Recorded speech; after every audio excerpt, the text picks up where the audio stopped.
Well, the Fox News and Common Sense Department thinks California Governor Gavin Newsom is trying to get a jump on 2028. As you know, Vice President JD Vance was in California today, and it did not go unnoticed by Gavin Newsom. In fact, it appears the Vance visit is all that Newsom noticed.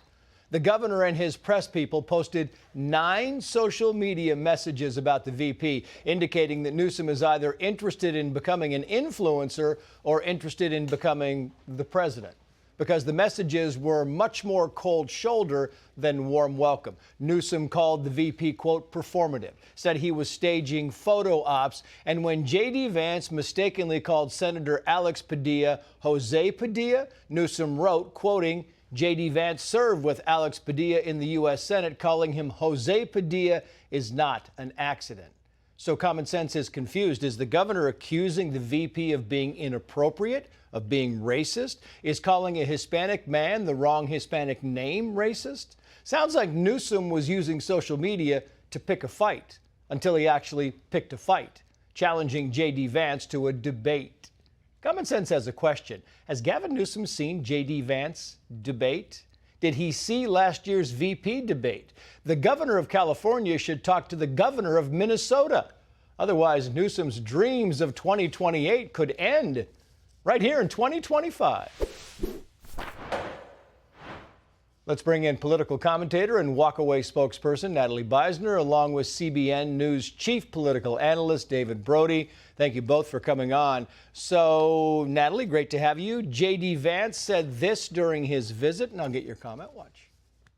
So when Gavin Newsom encourages violence and rioting, when he encourages people to get in the face of our great Border Patrol officers, he is absolutely endangering the lives of federal enforcement.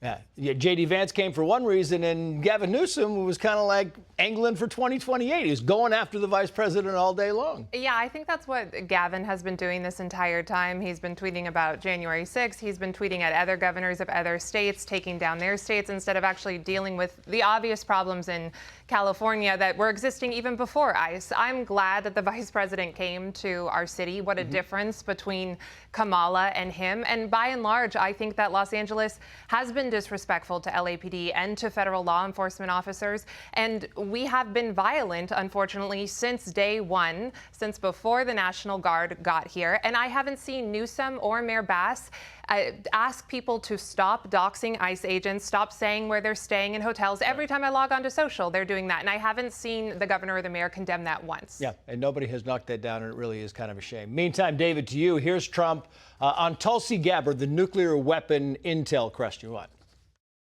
What intelligence do you have that Iran is building a nuclear weapon? Your intelligence community has said they have no evidence that they are at this point. Well, then my intelligence community is wrong. Who in the intelligence community said that? Your director of national intelligence, Tulsi Gabbard. She's wrong. Yeah, it's amazing to me, David, because they really, if you go back and look at the statements, they're both kind of on the same page. They're both very much on the same page. You have the media kind of, coming to different conclusions here. What do you think about this? Well, I'm glad you said, Trace, that they're on the same page, because that's really the case if you think about it, right? I mean, she was talking about that they have the materials, the enriched uranium, to build that nuclear weapon. Trump knows that. Bibi knows that. Everybody knows that. As a matter of fact, just in the last couple hours, I was communicating with Tulsi Gabbard tonight. She gave me this statement, and she said this quote. This was a couple hours ago. She said, "I support the president in his commitment to prevent Iran from developing a nuclear weapon." Obviously, that key word is commitment. How far does that commitment go? What happens exactly when potential bombs start to fly in Iran? We don't know if that's going to be the case, but if it does, that will be an interesting development as we move forward on that. Yeah, I mean, the only difference is, do you have the means to do it, and did you do it yet? Meantime, here's Congressman Mark Alford on CNN. We cannot wait, John, until they fit a nuclear warhead on an intercontinental ballistic missile. We could be hit with that. Do you think they have a nuclear warhead now? I don't have any way of knowing that for sure, but I'm not going to wait around and find out. And that's the president's quandary right here, Natalie. I mean, the whole thing is, who's going to wait around and find out? Yeah, it's a tough call. I agree with the representative about one thing, which is that I trust President Trump. He has given us no reason to not trust him on foreign policy. His record there is near perfect. My issue is I think a lot of the people who talk about intervention, they seem to downplay what that intervention would actually be. Just dropping a couple bombs and then it's fine, but are the bombs actually going to take out all the nuclear capabilities? Yep. If not, then what? Are they going to take out the regime? If so, then what? If not, then what? Is there going to be a retaliatory strike on U.S. troops and U.S. bases? All of these are valid questions, and I'm not sure that some of the old guard understands why people my age and younger are a little bit hesitant, because we've seen these endless wars without a clear, decisive American military victory, and I think that wears on you and makes you hesitant after a while. But ultimately, I trust President Trump. He could do it tonight. He could do it in the 2 weeks. Still, no one knows, like I said last time, including Iran, and that's good. But I think it's a good point because, David, you kind of wonder, is there a follow-up plan? If the bunker busters don't actually get into Fort Howe and they don't do what they expect to do you do another one? Do you have a follow-up plan to go in? Meantime, I want to get to the last topic here, which is Representative Hank Johnson on this Trump song. Huge on social media today. Listen to it. I'll get your final thoughts.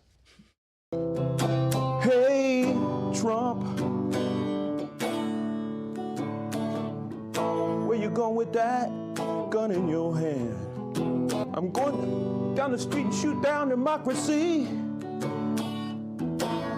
You know I want to be a king someday. It's interesting because the nightcap question is kind of tied into this, and the question is if somebody did this about a liberal President Joe Biden, it would be a different reception. What do you think, David? Well, there's no doubt about it. And could the first line in the song not be, where are you going with that gun in your hand when we're talking about politics and violence? Are you kidding me? Absolutely. It'd be a double standard big time, Trace. Yeah, it's kind of amazing. It really is. David, Natalie, thank you both. I'm Steve Ducey. I'm Brian Kilmeade. And I'm Ainsley Earhart. And click here to subscribe to the Fox News YouTube page to catch our hottest interviews and most compelling analysis.